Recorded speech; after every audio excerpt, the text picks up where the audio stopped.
Assalamualaikum teman-teman, perkenalkan nama saya Raffi. Di sini saya akan membahas tentang wacana. Materi yang akan dibahas adalah pengertian wacana, struktur wacana, dan jenis-jenis wacana. Pembelajaran pada pertemuan ini saya harap teman-teman mampu membuat wacana. Oke, langsung saja, pengertian wacana. Wacana merupakan satuan bahasa terluas dan terlengkap yang terdiri dari beberapa paragraf dengan pemikiran yang lengkap. Wacana dapat dibagi menjadi dua jenis, yaitu wacana tulis dan wacana lisan. Selanjutnya adalah struktur wacana.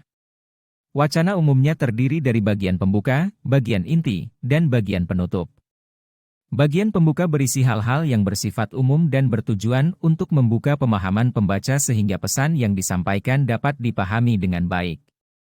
Bagian inti adalah pemaparan atau uraian materi yang merupakan ruang ekspresi penulis. Bagian penutup merupakan paragraf penutup yang berupa simpulan atau penyelesaian cerita. Selain jenis wacana yang tadi saya sebutkan sebelumnya, ternyata wacana mempunyai 7 jenis loh. Oke, langsung saja yang pertama wacana tulis. Wacana tulis adalah wacana yang disampaikan melalui media tulisan. Contoh wacana tulis antara lain buku pelajaran, buku bacaan, novel, cerita pendek, artikel di media massa, dan sebagainya. Membuat wacana tulis membutuhkan keterampilan menulis yang meliputi penguasaan ejaan dan tanda baca, diksi dan kosakata, tata bahasa yang benar dan baik, serta pemahaman materi yang ditulis. Yang kedua wacana lisan. Wacana lisan adalah wacana yang disampaikan melalui media lisan. Contoh wacana lisan antara lain pidato, presentasi ilmiah, bercakap-cakap, dan sebagainya.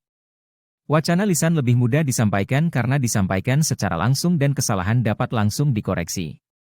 Selanjutnya, wacana deskriptif, wacana yang memberikan penggambaran suatu hal agar pembaca dapat membayangkan dan merasakannya. Contohnya terdapat dalam babak pengenalan dalam karya sastra atau cerita perjalanan wisata. Yang keempat, wacana argumentatif, wacana yang berisi pendapat pembuat wacana dengan dilampirkan data untuk menguatkan pendapat tersebut. Contohnya terdapat dalam artikel opini di media massa atau pemaparan dalam loka karya ilmiah. Yang kelima, wacana naratif, wacana yang berupa cerita atau pengalaman yang disampaikan secara berurutan. Contohnya terdapat dalam cerita fiksi, novel, atau dongeng.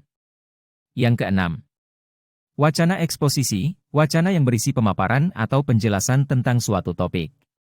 Contohnya terdapat dalam artikel ilmiah, buku referensi, atau pidato ilmiah.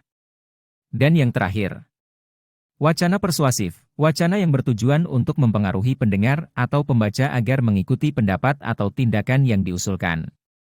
Contohnya terdapat dalam iklan atau pidato politik.